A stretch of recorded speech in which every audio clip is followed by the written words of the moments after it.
Pecaminosa y corrompida es la radiografía que hizo del Vaticano en su libro Sodoma el sociólogo francés Frédéric Martel, después de pasar una larga temporada, no en el infierno, sino en el closet de la Santa Sede. Todo lo que escribe es escandaloso, sobre todo cuando señala al cardenal colombiano Alfonso López Trujillo como uno de esos que condenaba en público lo que hacía en privado. Andrés Sanín recorrió esta especie de Biblia negra de la mano de uno de sus protagonistas, un viejo conocido de este ardiente y oscuro cardenal. López Trujillo agredía a los jóvenes. Cuando tenía terminadas las relaciones sexuales, los golpeaba. Él era un hombre que tenía una deformidad y eran sus pies. Eran una cosa tan gordotas. Y él no se los dejaba ver. Yo no sería capaz de hacer una síntesis de la monstruosidad de ese señor. Basta decir que lo llamábamos Trujhitler. Depende del señor. Trujhitler, con ese apodo monstruoso, la unión de su apellido y el del demonio nazi Adolfo Hitler, bautizaron al cardenal Alfonso López Trujillo. Pensemos en jóvenes. El colombiano que más cerca estuvo de convertirse en papa y un hombre todopoderoso que persiguió con furia santa a los homosexuales, a los comunistas y al condón por igual. Que no tienen una seguridad plena. Permite hablar de una ruleta rusa. Quien no pensaba como él lo destruía. Así lo dice al menos este hombre protegido entre las sombras, un antiguo fraile benedictino que lo conoció en las misas en su juventud y que prefirió mantener su fe en vez de seguir siendo otro cura enclosetado en una doble vida. Todos vivíamos en el closet. Algunos tuvimos la valentía de salir del closet y propender por un país diferente, ¿no? Sin embargo, lo veo aquí bajo las sombras, ¿no? Sí le da miedo que puedan aparecer manos oscuras. Ya mayor y libre de espantos aún siente miedo, pero fue una de las gargantas profundas que alimentaron Sodoma, poder y escándalo en el Vaticano. Un libro bomba escrito por el periodista francés Frédéric Martel, que sacó del armario una institución que durante siglos ha perseguido con furia divina a los homosexuales, pero que tardó muchísimo en perseguir esos abusos de menores, que hoy tienen temblando los pilares de la iglesia. Para mí no es un problema que un cardenal sea gay. Yo soy abiertamente gay y no tengo ningún problema con esto. El problema es el doble discurso, la doble moral, el doble lenguaje, la hipocresía, la esquizofrenia. Alguien como el cardenal Alfonso López Trujillo es altamente homófobo públicamente, pero en privado es homosexual. Doctorado en Sociología de la Universidad de la Sorbona, activista gay y autor de una decena de libros de crítica cultural, Martel duró 4 años deambulando por los rincones más oscuros y brillantes del Vaticano. Hizo 1.500 entrevistas en 30 países, con casi 100 cardenales, obispos o monseñores, y con un buen número de prostitutos dispuestos a paliar las penas de más de un cura atormentado. El Vaticano es una organización que habla de verdad todo el tiempo, y es la organización que, sin embargo, es la que más miente. Inmerso en un mar de intrigas y mentiras, Martel intentaba descifrar ese código secreto y ese sistema esquizofrénico e hipócrita bajo el que, según dice, se arropan algunos en la Iglesia Católica. Sí, es un sistema, y lo que es importante entender es que esto no es casual, no es accidental. El código preciso y central, entre más homofóbico es un cardenal públicamente, más probablemente es homosexual en privado. La homofobia es tal que hasta 2/3 partes del Vaticano podrían estar enclosetadas, según Martel, entre los extravagantes ropajes de los más fieros perseguidores del homosexualismo, como el cardenal Raymond Leo Burke, gran contradictor del Papa Francisco. Si usted quiere ver un desfile de travestis o una marcha gay, váyase al Vaticano.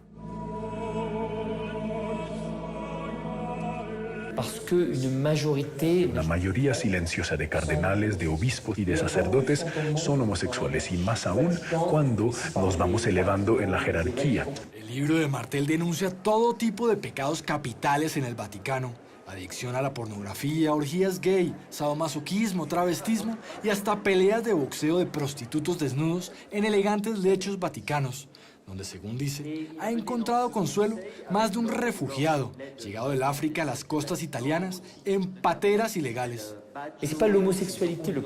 El problema no es la homosexualidad, es la sexualidad reprimida. Es una sexualidad en la que uno se odia, que lleva a comportamientos altamente patológicos como el de Marcial Maciel en México o Caradima en Chile o de Alfonso López Trujillo aquí en Colombia.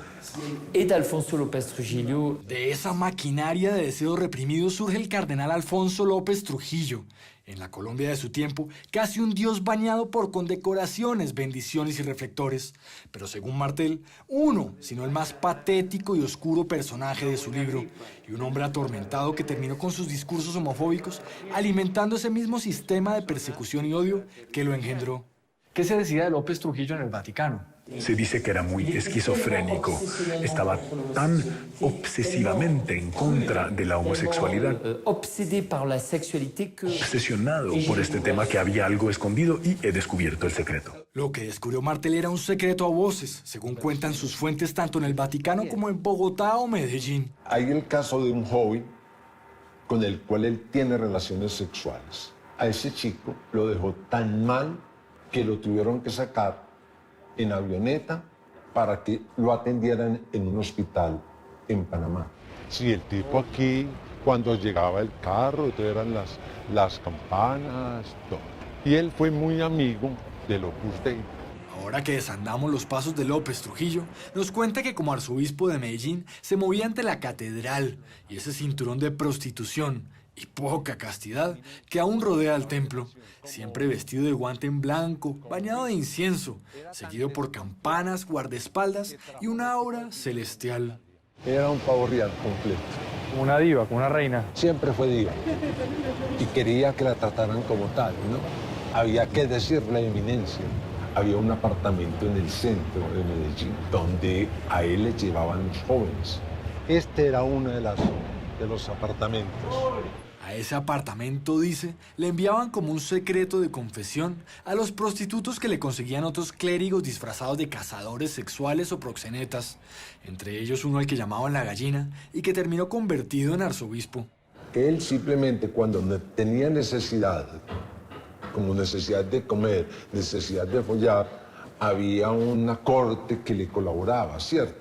Él comía la carta. Pero esa carta, el otro Hitler dice, no incluía personas de raza negra, sino aquellas que se acomodaran al paladar exquisito de un hombre cuyos votos de pobreza no bajaban del whisky, los mariscos y una supuesta colección de autos de lujo que habría tenido en el Vaticano. Él tenía un cuadro muy claro. Jóvenes, blancos, digamos que cierto perfil europeo. Ojalá ojos azules, pues. Ojalá ojos azules, ojiclaros. ¿Y negrito, morenito? No. De la infancia de López Trujillo se sabe poco, solo que nació en Villahermosa, Tolima, en 1935, en una familia acomodada, pero que el machismo y la homofobia pudieron llevarlo, como a tantos otros jóvenes confundidos por sus impulsos homosexuales, a buscar refugio en el seno de la iglesia. Él tenía demasiados miedos en la vida, ¿no? Demasiados miedos, y los canalizó buscando el poder. Pero en vez de salir del closet y cantar un aleluya, habría preferido escalar en la jerarquía eclesiástica, llevar una doble vida y alinearse con las dos grandes cruzadas del Papa Juan Pablo II, la persecución al comunismo y al homosexualismo. Yo tengo amigos sacerdotes que tuvieron que salir de Colombia. Hay un sacerdote, su gran amigo de juventud y de estudios, que se lavaban la ropa, le hizo la vida imposible, le llegó a tumbarle en mitad de la misa con metralletas y a sacarlo de la iglesia. En esa doble cruzada divina contra el comunismo y el homosexualismo, fue avanzando hasta convertirse en uno de los arzobispos más poderosos del país, pero también fue acusado por periodistas locales, por otros miembros de la iglesia y hasta por un abogado de la mafia de recibir dineros calientes del narcotráfico, de ser amigo de la CIA y de saquear parroquias a su cargo. Habían iglesias que las exprimió como un vampiro. Hoy hay más de $1.000 millones americanos que llegaron al Vaticano desde América Latina. Viene de los legionarios de Cristo, tal vez de las personas cercanas a Pinochet y también tal vez de los narcotraficantes y paramilitares de Medellín. Podría explicar la progresión rápida de Ángelo Sodano en Chile y de Alfonso López Trujillo aquí en Colombia. Ante los rumores y atentados, el cardenal se refugió en el Vaticano, desde donde se dedicó no a combatir la pederastia, ni a condenar el narcotráfico que desangró a su país, sino a luchar contra el condón, los divorciados, la llamada ideología de género, el aborto y los matrimonios gay. Culpabilizó a todo el mundo. No se podía tener sexo antes del matrimonio, no se podía divorciar, no se podían utilizar condones. El condón era un pecado gravísimo. En esa época, más de 37 millones de personas fallecieron del SIDA. Y López Trujillo luchó no contra el SIDA, luchó contra el condón. Tras la muerte de Juan Pablo II y de más de 35 millones de personas por cuenta del SIDA, este archienemigo del condón no pudo cumplir su sueño de convertirse en papa, pero fue clave en la elección de otro santo padre de la Iglesia y de la persecución al homosexualismo. Era muy cercano a Benedicto XVI y contribuyó, incluso financió su elección. Es uno de los hombres claves de Benedicto XVI. Benedicto XVI estaba muy rodeado de homosexuales, tenía un muy buen gaydar, muy homófobo, pero atrayendo a él muchos homosexuales. Si a Ratzinger lo perseguían las habladurías sobre un amor platónico con su secretario privado, apodado el George Clooney del Vaticano, a López Trujillo le tocó lidiar con manifestaciones de activistas en su contra y con rumores que lo persiguieron hasta que murió a los 72 años, cuando, según Martel, al diablo le hicieron fiesta en Roma.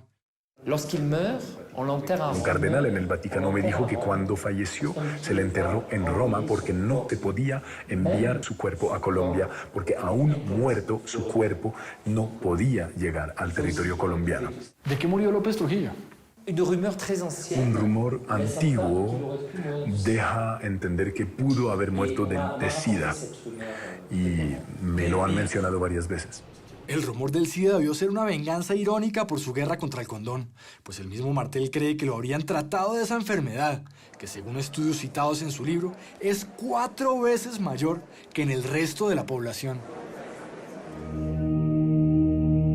Tras la abdicación de Benedicto luego del escándalo de los Batilix, el Papa Francisco, sin bombos ni platillos, repatrió el cuerpo de López Trujillo a Medellín, donde reposa bajo llave para que no profanen su cadáver, y dio un giro radical hacia una política de no juzgar que algunos han aplaudido o acusado de pro-gay. Francisco está muy atacado hoy, muy acusado por cardenales de extrema derecha. Y el Papa les responde: ustedes son los esquizofrénicos, ustedes son los rígidos que viven una doble vida. Ese aire enrarecido donde reina la paranoia, los señalamientos y la hipocresía de los rígidos ha asfixiado a más de un cura, como el padre Charasma. Yo te dedico a la persona que amo, Que no aguantó más al mio Eduardo. y salió del closet con un portazo en la cara al Vaticano y denuncias de la doble vida que allá llevan. La Iglesia colombiana ha tildado de calumnia el libro de Martel. Y ante la avalancha de denuncias por abusos a menores, los más conservadores piden una persecución frontal contra los homosexuales, mientras Martel asegura que la culpa es de ese círculo vicioso que se genera por curas enclosetados a los que les da pánico denunciar a los pederastas, solo por miedo a que el escándalo les salpique en la cara.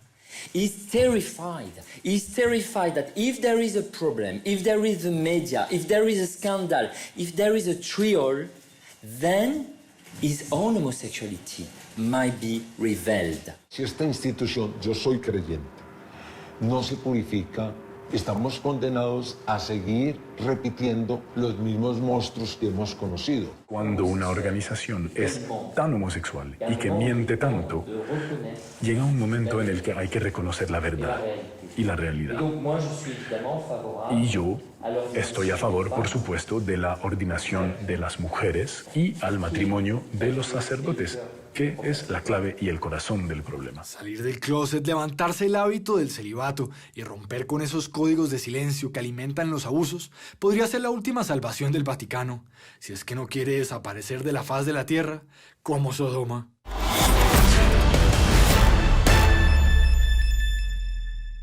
El Papa Francisco dijo sobre los homosexuales que quién era él para juzgar. Para muchos un guiño de tolerancia, pero para otros eso no es suficiente. Y sobre otros milagritos pendientes de la Iglesia están la ordenación de mujeres y el matrimonio de los curas. Ya veremos. Hola, los invito a que se suscriban a nuestro canal de YouTube aquí. Y si quiere ver alguna de nuestras grandes historias, es fácil. Haga clic aquí. Chao, nos vemos.